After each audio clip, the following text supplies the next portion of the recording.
dia, boa tarde, boa noite para você que está vendo mais um vídeo do Virando as Páginas. Eu queria estar pedindo logo de cara que você possa compartilhar esse vídeo e também possa curtir. E se ainda não se inscreveu, se inscreva no canal. Eu estou falando no início porque às vezes eu esqueço no meio do caminho. Nunca tive muita... Não sei lidar muito bem com esse negócio de ficar pedindo coisas nesse sentido. Não, eu acho que eu posso estar sendo desrespeitoso, mas como isso está sendo utilizado agora direto no YouTube e já não é de hoje, não acho que você vai ficar chateado por eu estar pedindo para você curtir o canal. Nós estamos hoje cumprindo mais um processo, mais uma promessa, Sepulcro, da Kate Moss. Eu não conhecia a Kate, eu tive um contato há pouco tempo atrás com um outro livro dela, que é o Labirinto, né, que foi o livro de sucesso que estourou e que incluiu aí, colocou o nome dela dentro do cenário literário. Ela inclusive trabalha na BBC, não sei se ainda está trabalhando na BBC de Londres, mas eu não tinha conhecimento dela e estou aproveitando para dizer o seguinte: na vinheta do canal você já deve ter visto ou ouvido uma música diferente daquela que é a tradicional. Ela é a Sonata 1891, é a Sonata Sepulcro 1891, que é inclusive falada aqui no enredo do livro, e não posso esquecer de também estar levantando e votar em homenagem ao Claude Debussy todas as músicas ou parte das músicas que ele criou. O Claude Debussy faz parte do enredo do filme, do livro. É um dos personagens, não um personagem ativo, tão ativo, inclusive achei que faltou um pouquinho o Claude Debussy mais aqui dentro, mas não custa nada estar levantando. Então, Claude Debussy foi um musicista francês, parisiense, atuou em Paris direto, vai influenciar outros grandes musicistas, maestros, pensadores da música. Ele era um pianista de primeira classe, ele vai, como eu disse para vocês, influenciou muita gente, inclusive o Heitor Villa-Lobos, que aqui no Brasil a gente acaba esquecendo dos grandes homens, né? A gente tem comentado muito assuntos sobre o Brasil desgastantes, sem entender que o nosso país gerou e ainda gera gente boa lá fora. Mas o Claude Debussy faz parte aí desse enredo. Como eu disse, a Kate Moss, uma britânica, ela acabou por entregar esse livro nas minhas mãos. Acho interessantérrimo, achei interessantérrima a trama. Como ela vai construir esta trama, não é fácil. O que ela quis escrever aqui não é fácil, até porque ela vai acabar se utilizando de elementos do tarô dentro de um lado bem obscuro, né? O tal do Asmodeus, que é o lugar-tenente do capiroto maior, faz parte desse livro. Então traz algumas tensões que acabam sendo trabalhadas de uma forma muito parecida como a Dissei Tudo ela fez também naquele livro O Homem de Giz, né? Ela vai traduzindo o seu livro, vai trazendo o seu livro a partir de movimentos históricos em duas partes, e vai como uma espécie de novela, não como o texto seja uma novela, não é isso, mas como uma espécie de novela. Ela levanta primeiro um período de 1891 e depois o outro período de 2007. Puxa, Armando, mas é 2007? Cara, eu tô super atrasado. Moço, eu tô super atrasado em trazer esse livro para vocês, porque esse livro foi editado no Brasil, engano não estou, 2009, não dá pra... Eu tive que pesquisar isso. A Suma de Letras, que é uma editora espetacular, inclusive foi a editora que trouxe pra gente, ou que agora está trazendo pra gente, as obras do Carlos Ruiz Zafón.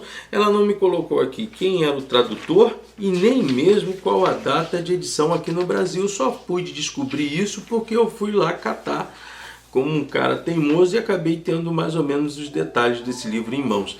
Isso faz falta, né? Isso faz falta. É sempre bom a gente saber quem foi o tradutor, para saber se, poxa, como é que isso foi. E inclusive foi muito bem trabalhada a edição em si, as letras, a forma gráfica, foi muito legal. Ficou tudo isso aqui muito legal, porém ter o tradutor é sempre bom, né, para a gente saber o que está fazendo. É um livro, então, que mistura elementos detetivescos, mistura elementos metafísicos, do sobrenatural, inclusive já falei com Asmodeus dentro desse processo, e a Kate fez uma coisa interessante, ela criou um tarô chamado Tarô Vernier. E por que o nome é Tarô Vernier? Porque em 1891 ela desenhou uma família francesa parisiense, onde você tinha Anatole, a Leslie, você tem a Marguerita e a Isolda, todos eles da família Vanier, e que eles vão trabalhar, os Vernier vão trabalhar umas questões muito sérias de elementos logo no início sobre um certo velório. Anatole, que é o filho, Marguerite mãe, e você tem Anatole e a Leone, os dois como filhos, um casal de filhos dessa moça, mas que perdeu a sua esposa. Então já começa o texto a partir de um elemento bastante fúnebre, e ela começa a levantar personagens que estão ali meio que cercando esse pessoal, e acabou por um processo de risco, eles acabam saindo de Paris. Logo no início do livro, além desse primeiro ponto, há uma outra questão assim bastante intensa, que é a ação dos Comunards no Palácio Garnier, no teatro que foi criado por Napoleão II, e que a gente já conversou sobre ele no livro O Fantasma da Ópera, do Gaston Leroux, o mesmo local. E ali entra essa galera, os Comunards, e eles são ultranacionalistas, trazendo uma ideia já meio que trabalhado sobre aquilo que seria o marxismo mais à frente, mas já influenciados bastante por esse processo.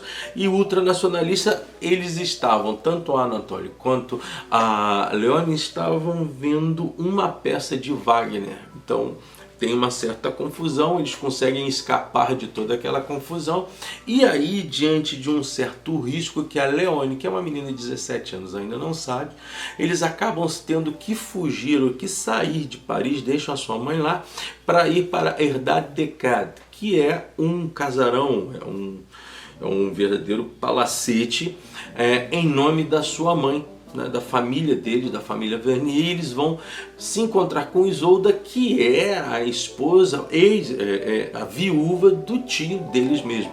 Vocês vão ter uma certa surpresa entre o Anatole e a Isolda, mas isso aí eu vou deixar para que vocês descubram. Eles vão para lá temendo uma perseguição, um risco que principalmente o Anatole estava correndo. Então eles vão para aquela região do Herdade Decade, que é em Carcassonne, que na França, lá no sul da França, né? O reino onde ficou o reino visigodo ali, os visigodos popularam por ali. Você tem o mar Mediterrâneo ali perto, então eles acabam indo para Carcassonne e vão atuar ali de uma forma bastante cuidadosa.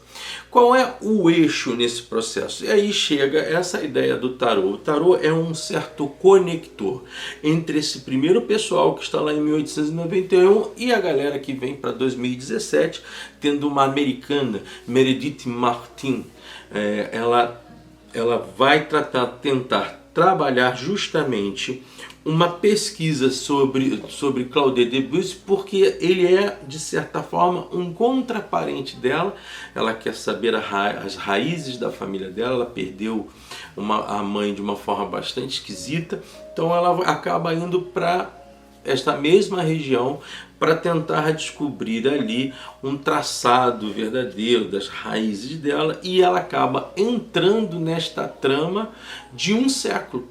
E ela passa a participar disso diretamente quando é lembrada por um elemento de tarô anteriormente, dizendo que ela poderia estar ajudando uma situação que não acabou bem 100 anos depois. O livro, gente, assim, eu achei assim, o início dele, os 3, 4 primeiros capítulos, eles são impactantes. Depois você começa a ter... Você tem que lidar com a Kate querendo fazer o desenho de vários personagens. Alguns escaparam da mão dela, mas em geral ela vai trabalhar um bolo para que você possa soprar a vela.